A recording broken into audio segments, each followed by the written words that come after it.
थोडंसं लक्ष देऊन ऐका.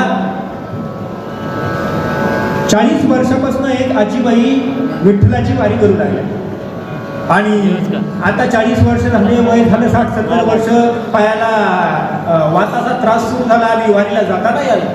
वारीला जाता नाही आलं म्हणून झोपडीत बसून ती म्हातारी आजी रडत होती, विठ्ठला अरे तुझ्या वारीला मला यायचंय रे विठ्ठला, ऐक ना तू एकदा मला वारीला येऊ दे ना रे, तुझं दर्शन घ्यायचं विठ्ठला. असं म्हणावं आणि विठ्ठलानं ऐकावं. विठ्ठलाला वाटावं 40 वर्षापासून बाई वारी करते, आता चालता येत नाही जावईच्या भेटीला. आणि विठ्ठल निघाले कुठं? विठ्ठल आले इकडं परभणीत आजीबाईकडे आणि विठ्ठल रुक्मिणी दोघं जण आले, परभणीमध्ये आले आणि त्या आजीबाईच्या शेताकडे विठ्ठलानं रुक्मिणीने जावं आणि गेल्या गेल्या आजीबाईनं बघावं कोण आले कोण आहे. त्यावेळी सांगावं तुझा सावळा आहे, तुझा विठुरा आहे, माझा विठुराय आहे. हो एकटालाच?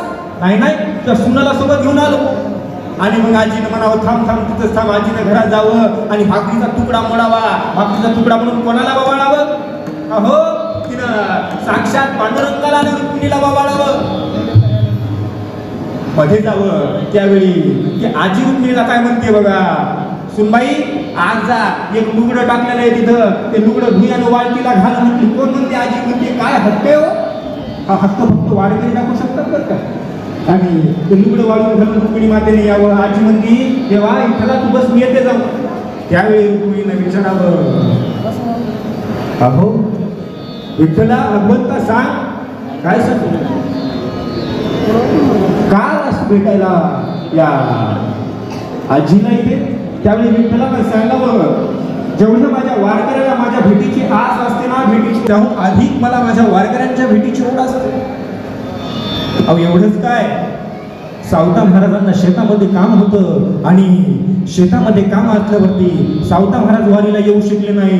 मात्र सावता महाराज त्या शेतामध्ये देवाचं नामस्मरण करू लागले. काय म्हणताय सावता महाराज? कांदा मुळा भाजी अवघी विठाबाई माझी, अवघी विठाबाई माझी म्हणताय आणि देवाचं नामस्मरण करतायत.